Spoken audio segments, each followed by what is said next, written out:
Suppose कीजिए अभी आपको वो हर एक चीज़ मिल चुकी है जिसको पाने के ड्रीम्स आप बरसों से देखते आ रहे हैं। आपके पास गाड़ी है, लग्जरी हाउस है और करोड़ों अरबों के हिसाब से पैसा है एंड किसी भी तरह की आपको चिंता नहीं है।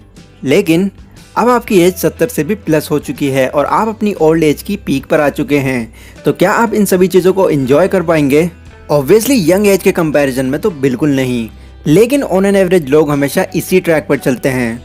22 से 23 साल की एज तक पढ़ाई, फिर 30 से 35 साल की जॉब और फिर बूढ़े हो जाने पर रिटायरमेंट का इंतज़ार।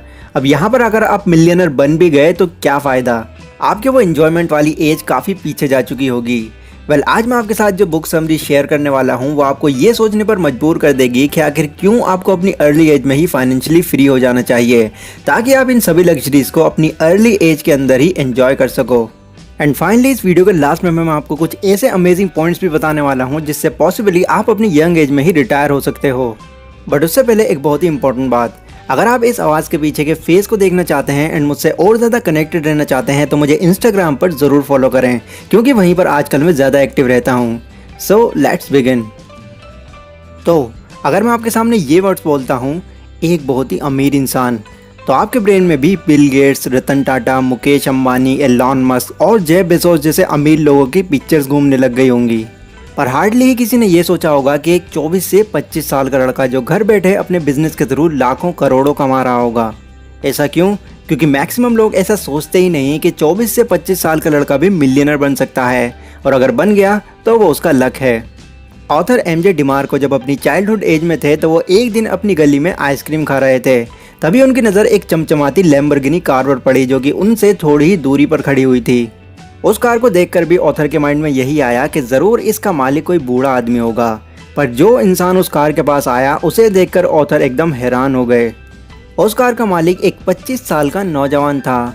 ऑथर ने वहां जाकर उस आदमी से पूछा कि आप क्या काम करते हैं, तो उस आदमी ने बताया कि मैं एक इन्वेंटर हूँ, और वो वहाँ से चला गया। बस तभी से ही ऑथर को ये यकीन हो गया कि कम एज में भी अमीर बनना पॉसिबल है। उसके बाद उन्होंने इस बारे में बहुत रिसर्च करी, कई अलग अलग बुक्स पढ़ी, लोगों के बारे में जाना, जिसके बाद उनको ये पता चला कि इस दुनिया में लोग सिर्फ 3 तरह के रास्तों पर चलते हैं, जिनमें से पहला है साइड वॉक, दूसरा है स्लो लेन और तीसरा है फास्ट लेन। तो चलिए एक एक करके हम तीनों के बारे में जानते हैं। तो सबसे पहले आते हैं साइड वॉक पर चलने वाले लोग, जिनको साइड वॉकर्स भी कहते हैं। अब ये वो लोग होते हैं जिनका अपने पैसों पर कोई कंट्रोल नहीं होता। इनके हिसाब से जो कुछ है बस आज ही आज है, कल तो है ही नहीं। ना कोई फाइनेंशियल प्लानिंग, ना ही कोई फाइनेंशियल गोल। ये लोग हमेशा सैलरी टू सैलरी पर ही काम करते हैं। मतलब जब भी उनको सैलरी मिलती है तो ये लोग दिल खोलकर खर्चा करते हैं, और इतना खर्चा करते हैं कि दूसरी सैलरी आने तक इनके पास कुछ बचता ही नहीं। एंड अगर गलती से भी इनकी सैलरी रुक जाती है तो इनका दिवालिया निकल जाता है। इनका सिर्फ यही मानना होता है कि अमीर बनना सिर्फ एक लक है, वही अमीर बन पाता है जिसका लक अच्छा होता है। अब साइड वॉक में भी 2 कैटेगरी के लोग आते हैं। पहला है साइड रिच और दूसरा है साइड पुअर। साइड पुअर वही लोग हैं जिनके बारे में मैंने अभी आपको बताया, लेकिन साइड रिच वो लोग होते हैं जो कि हमें देखने में अमीर लगते हैं, बट एक्चुअल में उनकी सारी अमीरी सिर्फ शो ऑफ के लिए ही होती है। इनकी सैलरी अगर 40,000 भी होगी तो फिर भी ये 50 से 60 हज़ार का फ़ोन खरीदेंगे, भले ही वो फ़ोन इनको फाइनेंस ही क्यों ना कराना पड़े। क्यों? क्योंकि लोगों के सामने इनको अमीर दिखना है। इन लोगों की फाइनेंशियल इंटेलिजेंस बिल्कुल ज़ीरो लेवल पर होती है। अगर आप इन लोगों को 1 करोड़ रुपए भी दे दोगे तो फिर भी वो इनको लग्जरीज खरीदने में ही खर्च कर देंगे। ऐसे लोगों की पूरी लाइफ स्ट्रगल में ही बीत जाती है और ये कभी भी फाइनेंशियली फ्री नहीं बन पाते। सेकंड नंबर पर आते हैं स्लो लेन पर चलने वाले लोग, जिनको स्लो लेनर्स भी कहा जाता है। ज़्यादातर मिडिल क्लास लोग इसी कैटेगरी में आते हैं। ये लोग साइड वॉकर्स से तो मिलियंस ऑफ टाइम बेटर होते हैं। इनको एटलीस्ट अपने आने वाले कल की चिंता होती है। ये लोग जिस जॉब या बिजनेस में काम करते हैं उसमें से कुछ पैसा सेव करके इन्वेस्ट कर देते हैं, ताकि उनको इन फ्यूचर एक स्टेबल और सिक्योर लाइफ मिल सके। पर ऑथर के हिसाब से अमीर बनने का ये रास्ता भी नहीं है। जैसा कि नाम से ही पता चल रहा है, स्लो लेन। ये लोग एक टाइम पर आकर अमीर ज़रूर बनते हैं, पर तब तक ये अपनी सारी यंग एज गंवा चुके होते हैं। एग्जाम्पल, मान लीजिए आपको डॉक्टर बनना है, तो इसके लिए आपको इसकी पढ़ाई पूरी करनी पड़ेगी, जिसको पूरी करने के लिए लाखों रुपए खर्च हो जाते हैं। इवन कुछ बड़ी डिग्रीज के लिए तो करोड़ों भी। यहाँ पर हम मानकर चलते हैं कि 25 से 30 साल की एज में आपने अपनी पढ़ाई भी पूरी कर ली। अब इतनी एज हो जाने के बाद अगर आप किसी हॉस्पिटल में जॉब करते हैं या फिर आप अपना खुद का क्लिनिक भी खोलते हैं, तो यहाँ पर आप एटलीस्ट 25 से 30 सालों तक तो काम करोगे ही। अब इस वाली एज को भी क्रॉस कर जाने के बाद अगर आप फाइनेंशियली फ्री हो भी जाते हो तो उस वक्त आपकी ये लाइफ एंजॉय करने के लिए एज ही नहीं बचेगी। अब इससे मेरा ये मतलब नहीं है कि आपको एक डॉक्टर बनना ही नहीं है। डॉक्टर बनना लोगों का एक ड्रीम होता है ताकि वो लाखों लोगों की हेल्प कर पाएँ। बट अगर आप ये सोचकर डॉक्टर बनने जा रहे हैं कि डॉक्टर बन जाने के बाद आप बहुत अमीर हो जाएंगे तो यस, ये वाला एग्जाम्पल आप ही के लिए था। बट अगर आपको अर्ली एज में ही फाइनेंशियली फ्री होना है तो इसके लिए ऑथर हमको तीसरा रास्ता रिकमेंड करते हैं, जो कि है फास्ट लेन का। इस रास्ते पर चलने वाले लोगों को फास्ट लेनर कहा जाता है। इनकी पढ़ाई स्कूल या फिर कॉलेज तक ही सीमित नहीं रहती, ये हर दिन कुछ ना कुछ नया सीखते रहते हैं, अपनी नॉलेज को इम्प्रूव करते रहते हैं, ताकि इस नॉलेज के थ्रू वो एक ऐसा सिस्टम क्रिएट कर सकें जिससे उनको ज़िंदगी भर कमाना ना पड़े।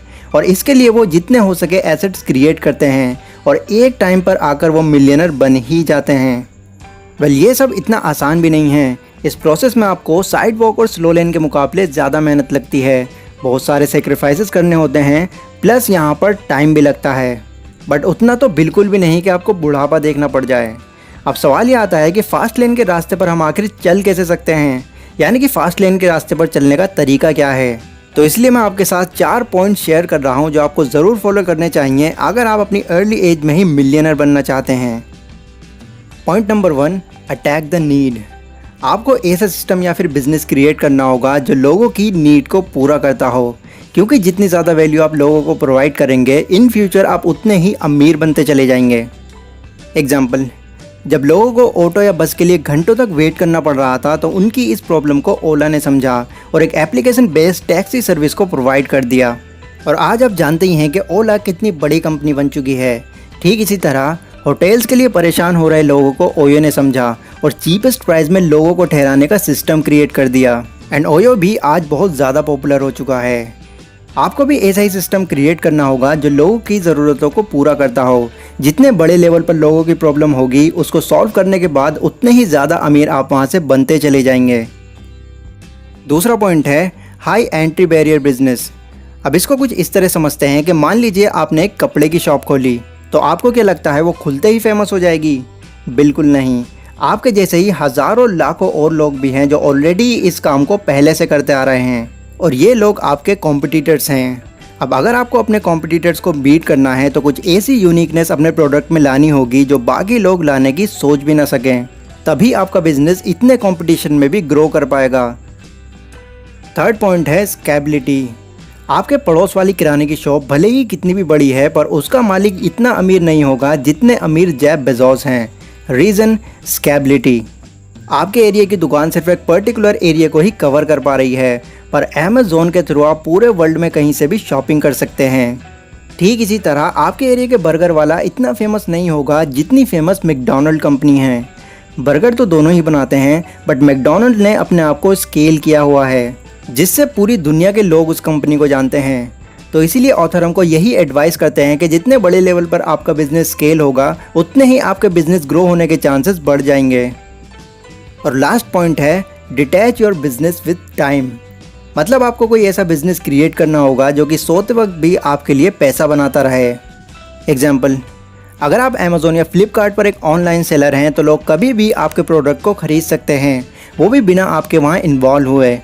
या फिर एक घर खरीद कर रेंट पर दे देना, यहाँ भी आपके पास बिना किसी मेहनत के पैसा आता रहेगा। ठीक इसी तरह और भी काफ़ी सारे ऐसे एसेट्स हैं जो कि 24 आवर्स आपके लिए पैसा बनाते रहेंगे, वो भी आपके ज़्यादा बिना इन्वॉल्व हुए। जिनमें से टॉप 10 एसेट्स के बारे में मैंने एक वीडियो भी बनाई हुई है। इस वीडियो के ख़त्म होने के बाद आप ज़रूर चेकआउट करें। ये सभी बातें मैंने आपको एमजे डिमार्को की book the millionaire fast lane से बताई हैं। इस बुक में इसी तरह की और भी काफ़ी सारी इंटरेस्टिंग बातें बताई गई हैं जो आपको ज़रूर पढ़नी चाहिए अगर आप अपनी यंग एज में ही सफल होना चाहते हैं। इसका लिंक मैंने डिस्क्रिप्शन में दिया हुआ है, वहाँ से जाकर आप इस बुक को परचेज कर सकते हैं।